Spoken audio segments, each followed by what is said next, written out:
Bonjour et bienvenue sur ma chaîne YouTube Survivante et témoin. Sur cette chaîne, je partage mon expérience, mon témoignage, mon histoire, les choses que j'ai apprises, les erreurs que j'ai commises, les choses que j'aurais aimé savoir et plein d'autres choses encore. Alors, si vous venez d'arriver, n'hésitez pas à vous abonner, à cliquer sur la cloche afin de recevoir les notifications.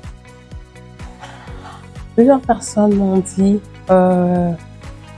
pourquoi est-ce que tu donnes des explications, surtout tu es sur la communication assez forte, tu parles, tu réponds aux questions de tes enfants, etc.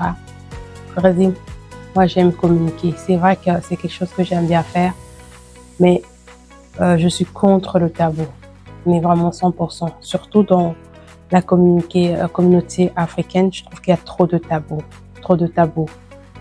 Et on pense que quand on ne dit pas les choses, on protège l'enfant. Moi, je pense que c'est le contraire. Souvent dans les familles, particulièrement africaines, parce que je suis africaine, on cache la maladie d'un parent à un enfant. Je dis pas qu'il faut déjà dire si l'enfant est petit, etc. Mais pour moi, dès lors que l'enfant est grand, c'est raisonné, c'est important de dire à l'enfant ce qui se passe. C'est important de mettre les mots sur les situations parce que l'enfant, c'est aussi un être à part entière. Cet enfant, c'est un membre de la famille. Cet enfant, son quotidien peut être aussi impacté par la maladie de son père, de sa mère, ou de son frère ou de sa sœur. Pourquoi le cacher? Donc, je fais cette vidéo pour dire, moi, j'aurais aimé, par exemple, dans mon cas, qu'on me dise de quoi mon père souffrait, de quoi ma mère souffrait.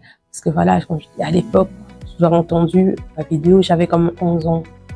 Dire qu'à 11 ans, on va pas dire de quoi les parents souffrent, de quoi les parents sont décédés. Moi, c'est quelque chose que je ne comprends pas.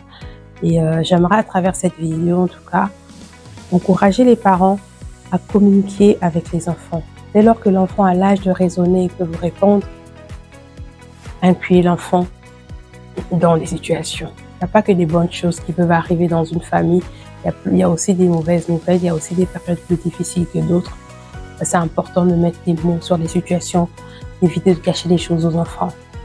Ces enfants ont besoin de savoir. Ces enfants, ça fait partie du parcours. Moi, sincèrement, je ne pense pas que quand on cache une situation de maladie, par exemple à un enfant, alors que c'est une maladie quand même qui est sur du long terme, à un enfant, je vois pas en quoi on protège cet enfant en fait. Sincèrement, je vois pas en quoi on protège cet enfant. Moi, personne, s'il m'arrivait quelque chose, j'expliquerais avec les mots de l'enfant que voilà, la situation fait que pour le moment, un membre de la famille doit aller régulièrement à l'hôpital. Parce que les enfants, ils vont poser des questions, ils vont se dire, mais pourquoi est-ce que maman ne travaille plus? Pourquoi est-ce que papa ne travaille plus? Pourquoi est-ce que mon frère, ma soeur ne va pas à l'école? On va pas aller sur le flou, on va pas dire simplement qu'il est malade. Quelle est cette maladie qui fait que le parent ou un membre de la famille reste alité pendant longtemps? On est là dans le quotidien, on ne dit pas aux enfants. On n'explique pas sous prétexte de les protéger. Arrêtons de dire que nous protégeons les enfants pour leur cacher des événements, pour leur cacher des situations. Ils font partie de la famille et nos enfants, les enfants, ils sont pas bêtes, ces enfants, ils sont intelligents, assez intelligents, très intelligents même pour comprendre des situations. Il y en a, ils vont même vous proposer leur aide. C'est important. Pour moi, ne pas expliquer aux enfants la situation, ça peut mettre les enfants à l'écart. Pourquoi mettre les enfants à l'écart? C'est pas nécessaire, je trouve que c'est pas indispensable, c'est important pour ces enfants. Alors, si vous êtes là, en tant que parents, vous pensez que ne pas dire aux enfants quelque chose, c'est les protéger, ne pas annoncer aux enfants une maladie d'un membre de la famille, c'est les protéger. Sincèrement, pour l'avoir vécu, dis-nous, on ne protège pas un enfant. Moi, j'aurais aimé savoir. J'aurais aimé savoir avec les mots qu'il faut. Parce que après tout, ça fait partie du parcours d'une vie. Ça fait partie du parcours d'une vie. Ça fait partie du parcours d'une famille. Pour moi, la famille, c'est tout ça. La famille, ce n'est pas que des bons moments. La famille, c'est aussi des moments tristes, c'est partager ensemble. C'est pouvoir vivre avec les situations, aussi bonnes que mauvaises. C'est pouvoir vivre avec les nouvelles aussi bonnes que mauvaises. Alors, moi, en tout cas, vie, si quelque chose arrivait, peu importe la situation, à expliquer, j'expliquerai à mes enfants, voilà, il y a telle chose, il y a telle situation, voilà, maman, elle va pas travailler, par exemple, pendant un mois, parce qu'elle a ceci, elle souffre de telle chose. Avec les mots des enfants, mais je vais mettre des mots sur la situation. Mettons des mots sur la situation. Parce que quand on dit on les protège, on n'a pas demandé la vie de ces enfants-là. On n'a pas demandé la vie de ces enfants-là. On a tellement imaginé, est-ce qu'on essaie de mettre à la place de ces enfants-là, comment ils vivent cette situation pour lesquelles ils savent même pas mettre les mots. Parce qu'on a demandé leur avis. Alors, s'il vous plaît, arrêtons les tabous, arrêtons de cacher des situations parfois assez graves aux enfants sous prétexte de les protéger.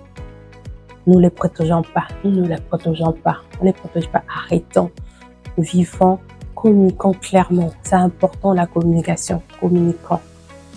Moi j'aurais aimé qu'on me dise, voilà, ta mère a souffert de ça, mon père a souffert pendant longtemps, il a été hospitalisé pendant plus d'un mois, puis il est resté à la maison, alité encore pendant des mois. Mais personne n'a mis les mots, on voyait que mon papa il sortait pas, il était là, alité pendant des mois. On ne savait pas qu'est-ce qui se passait. On savait qu'il était malade, mais de quoi? On peut se sur quoi cette maladie l'a emmené quand même à la mort. À quoi bon? Puisqu'on voit quand même qu'il est là, qu'il ne travaille plus alors qu'il avait l'habitude de sortir. On voit quand même qu'il est là, qu'il s'alimente plus tout seul. On va pas dire, on laisse pas les enfants deviner.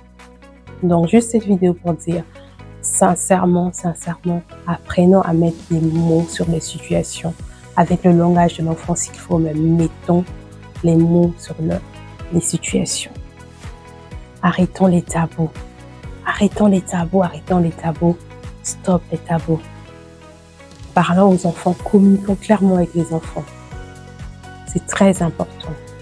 Mais si nous on communique pas aux enfants, ces enfants essaient d'aller chercher des choses à l'extérieur. Ils vont aller chercher des réponses à l'extérieur. Ils vont se mettre dans un monde. C'est vrai que moi, sur le moment, voilà, peut-être pas poser des questions, mais des années plus tard, c'est comme s'il y a un vide à l'intérieur. Comme c'est un vide qui est là, t'as des questions qui sont sans réponse, alors que mes parents auraient pu me dire, ma mère aurait pu me dire, les proches auraient pu dire. C'est comme si c'est un secret. Une maladie reste une maladie, quel que soit le nom, ça reste une maladie, c'est un fait. Si la personne est guérie, tant mieux, mais si la personne n'est pas guérie, à quoi ça sert de garder ça secret pour les enfants? À quoi ça sert? Et surtout si ce sont des enfants qui parlent pas, qui viennent pas chercher des informations, ils vont se ranger à l'intérieur, ils vont vivre cette situation d'une manière qui sera pas forcément la bonne. Donc moi j'encourage sincèrement, aimer telle situation, il y a telle situation, telle maladie, on s'assied comme une famille, on met les mots sur les choses. On met les mots sur les situations. Les enfants accompagnent de leur façon. Voilà, dire on va vous laisser chez tel oncle, on va vous laisser chez telle tante, parce que voilà, maman est hospitalisée, parce que papa est malade. Et personne ne nous dit de quoi il souffre. De quoi il souffre. Voilà ce que j'avais à dire, à partager avec vous dans cette vidéo. Voilà, c'était mon vécu en tant qu'enfant des parents qui ont été malades, en tant qu'enfant qui a eu des frères et sœurs qui ont été malades, mais mon vécu maintenant en tant que parent. Moi aujourd'hui, avec du recul, sincèrement, une situation, je dirais à mes enfants, c'est surtout une situation qui m'empêche d'aller travailler, clairement, je dirais à mes enfants, je dis voilà, telle situation, on va prier Dieu ensemble, maman va guérir, ton frère, ta soeur va guérir, mais voilà la situation. On a une famille, on va prier pour que la situation change, mais je ne ferai pas silence sur une situation. Si cette vidéo vous a parlé, si vous connaissez des familles qui sont dans le secret, les secrets de famille, même quand il s'agit d'une maladie grave, partagez-leur cette vidéo, partagez et mettez vos commentaires. Je vous souhaite une journée, je vous dis une bonne journée et je vous dis à très bientôt pour une prochaine vidéo à cœur ouvert.